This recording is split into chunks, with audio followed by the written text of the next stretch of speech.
Before Vlasov's name became synonymous with betrayal, he was considered one of the most promising and respected generals of the Red Army. He was not a random officer or some minor commander. He was a man whom Stalin himself knew personally and even respected at first. Andrei Vlasov was born in 1901 into a simple peasant family. He joined the army during the Civil War and quickly rose through the ranks. In the 1930s, he studied at the Frunze Academy, an elite military educational institution that trained commanders for future fronts. It was not just soldiers who studied there, but the future leaders of the entire army. After his studies, he was sent to serve in China, where he was a military advisor to the Chinese army. This meant that Vlasov was trusted not only with military operations within the USSR, but also with international work. From 1939, his career began to rise rapidly. Vlasov successively commanded a division, a corps, and an army. And everywhere he showed good results. He was considered not only a competent military man, but also a loyal person. It was people like him who were kept closer to the center. When the Great Patriotic War began, Vlasov was already a lieutenant general. Not many commanders had such a high rank. In 1941, during the defense of Kiev, it was Vlasov who commanded the 37th Army. Despite the difficult situation, his actions were recognized as successful. After that, Vlasov was sent to rescue Leningrad. His 20th Army fought near Moscow. In December 1941, when Germany was 30 kilometers from the capital, Vlasov carried out a successful offensive operation and managed to repel the Germans. This was a rare case when the Red Army did not just defend itself, but advanced. After that, Vlasov became a star. He was shown in newsreels, praised at party meetings, and his career was on the rise. Until 1942, Vlasov was one of the most reliable and respected military leaders in the Soviet Union. He was entrusted with the most difficult sections of the front. His army went where the situation was critical. He did not hide in headquarters, but was on the front line, and this added to his authority. But after a few months, everything changed dramatically. In the spring of 1942, Vlasov commanded the Second Shock Army, which participated in a major offensive operation near Leningrad. The goal was serious, to break through the blockade and save the city. But everything went wrong. Vlasov's army was completely surrounded. It was not just a defeat, it was a disaster. Many historians still argue, was it a coincidence or was Vlasov deliberately sent to his death? The facts point to some strange details. Vlasov's headquarters was left without cover, equipment got stuck in the swamps, and communication with Moscow was cut off almost a day before the encirclement closed. This was despite the fact that Soviet intelligence already knew about German preparations for a counterattack. But the command continued to push Vlasov forward. When the army began to suffer heavy losses, requests for help from Vlasov's headquarters came in regularly. But Moscow remained silent. No reinforcements were sent, no breakthrough was organized, and no air support was provided. And when the evacuation began, Vlasov himself remained in place and did not abandon his soldiers. Most Soviet commanders who were captured were either shot by the Germans or sent to concentration camps. Vlasov, on the other hand, was invited to negotiations. He was not tortured or humiliated. Some believe that Vlasov was morally broken by hunger, death, and betrayal by Moscow. Others say that he had long had doubts about Stalin, and being taken prisoner only accelerated his transition to the other side. But the fact remains, the Germans treated him not as an enemy, but as a potential ally, practically from the first day of his captivity. After being captured and experiencing a sharp change in the Germans' attitude towards him, Vlasov was faced with a choice. There was no return home. In the USSR, prisoners faced either camps or execution. All contact with the Kremlin had been lost, and the feeling of betrayal by the command only intensified his inner conflict. But soon, Vlasov realized that the Germans had not simply left him alive. They saw him as a tool that could be used to strike at Stalin's most vulnerable spot, the people's trust in the Red Army. After several months in captivity, Vlasov began to change. He increasingly made speeches against Stalin rather than against the Germans. His thoughts revolved around the idea that the USSR is not all of Russia and Stalin is not all of the government. German propaganda eagerly picked up on these words, but Vlasov was not allowed to take real action for a long time. At first, the Germans had no intention of creating an army under his command. They kept Vlasov more as a trophy, a general who voluntarily criticized his own country, which was convenient for leaflets, radio, and films. Vlasov was given a house, security, and clothes, but no power. He could speak, but he could not command. The Nazis rejected all proposals to create his own army. The situation only changed in 1944. Germany was starting to lose the war. The Red Army was advancing on all fronts, and losses were huge. And then Berlin suddenly remembered Vlasov. He was allowed to create armed units, not immediately, and with restrictions, but it was still a turning point. Thus began the history of the Russian Liberation Army, ROA.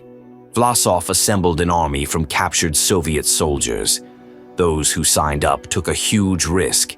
If captured, they would be executed as traitors. Despite this, more than 120,000 people joined the ROA. Some wanted to survive. Some truly hated Stalin and collectivization. There were also those who believed that through Vlasov, a new Russia without the Bolsheviks could be built. For some, it was an act of desperation. For others, an act of conviction. But the ROA never became a full-fledged army. The Germans did not trust the Russians. They gave them weapons with restrictions and tried to appoint their own officers. Even the ROA uniform was not approved for a long time. In essence, Vlasov had to fight not only against the USSR, but also constantly prove his usefulness to Hitler himself. Despite this, the ROA was still formed. It took an oath, received a banner, and Vlasov became its official commander-in-chief. He issued a manifesto in which he declared that he was fighting not for fascism, but for the liberation of the Russian people from Stalin's regime. Propaganda Minister Joseph Goebbels personally monitored each of Vlasov's speeches. All his radio speeches were checked in advance, edited and presented in such a way as to sound not like capitulation but like the truth that was hidden in the USSR. Vlasov said that he was fighting not for Hitler, but for the freedom of Russia. But his voice was broadcast on German radio, his speeches followed Nazi slogans, and newspapers printed the swastika next to him. On leaflets with his portrait, the Germans wrote, "Savior of the Russian people from the Bolsheviks." It looked like a farce. Those who had once served with Vlasov now saw his face next to Nazi emblems. He was used to the fullest, both at the front and in prisoner camps. Vlasov called on Soviet soldiers to surrender and join the ROA, but most still perceived him as a traitor. Of course, Vlasov knew he was being used, but it seems he hoped he could outplay Hitler. He hoped that after the war he could turn his army into a real political force and lead Russia without Stalin and without Nazism. It was a gamble on his own game, where he believed he could be not just a puppet, but a leader. But in reality, he never gained complete freedom of action. All his steps were approved by the Germans, and every statement was coordinated. Yes, he received a uniform, a rank, a microphone, and newspapers. But he could not make decisions himself. He became a tool. And it was this fact that forever divided opinions about Vlasov. For some, he was a pragmatist who tried to save Russia. For others, he was a cold-hearted traitor who consciously made a deal with fascism. Many people still wonder, why did thousands of Soviet soldiers switch sides to Vlasov? What did he say to them that made people who had gone through the hell of war follow him, risking execution if they fell back into the hands of the Red Army? The answer lies in his promises. Vlasov understood well that he couldn't just say, "Abandon the USSR, come to us." He knew that soldiers needed an idea, hope, meaning, and he gave them that. In 1944, he issued the Prague Manifesto, a document explaining why the Russian Liberation Army was created and what it was fighting for. There was not a word about Hitler, not a single mention of Nazism. Instead, there were words about a free Russia, the abolition of collective farms, freedom of religion, the return of private property, and a new constitution. One of the main promises was, after victory, every Russian will receive land and freedom. For many, especially former peasants, this sounded like a dream. After collectivization, famine, and the dispossession of the kulaks, these words struck a chord.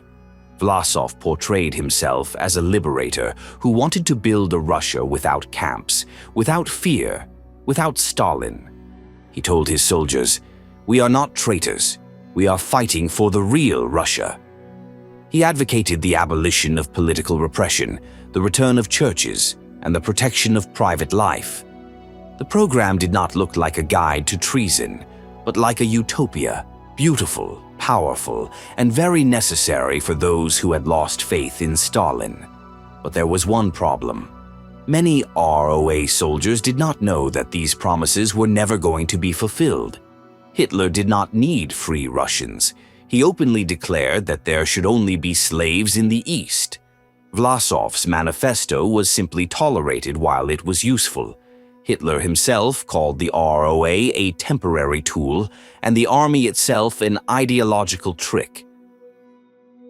Vlasov either believed that he could deceive the Nazis or was simply gambling everything. His soldiers often did not even realize that they were participating in a political game where the truth had long been replaced by fine words. In the spring of 1945, the war was coming to an end. Germany had already lost. Soviet troops were advancing from the east and the Allies from the west. The Nazis were retreating, losing one city after another. And then something happened that no one expected. Vlasov's army, the very same army that had fought on the side of the Germans, suddenly turned around and attacked the SS. This came as a shock even to the German command. In April, on Vlasov's orders, the ROA army entered Prague and began fighting against the Nazis, helping the Czech rebels. This was the first and only time during the entire war that the ROA openly engaged in combat with SS units. There were several reasons for this. First, Vlasov understood that Germany was doomed, and with it, his project of a new Russia under the fascist umbrella. If he continued to side with Hitler, he would be destroyed. If he went against him, perhaps the Allies would forgive him and see him not as a traitor, but as an enemy of Stalin who could be used in the future. Secondly, he hoped that if he helped liberate Prague, the Americans would not hand him over to the USSR. This was his main gamble. He thought that the West would appreciate this move as a gesture of political courage. But everything turned out differently.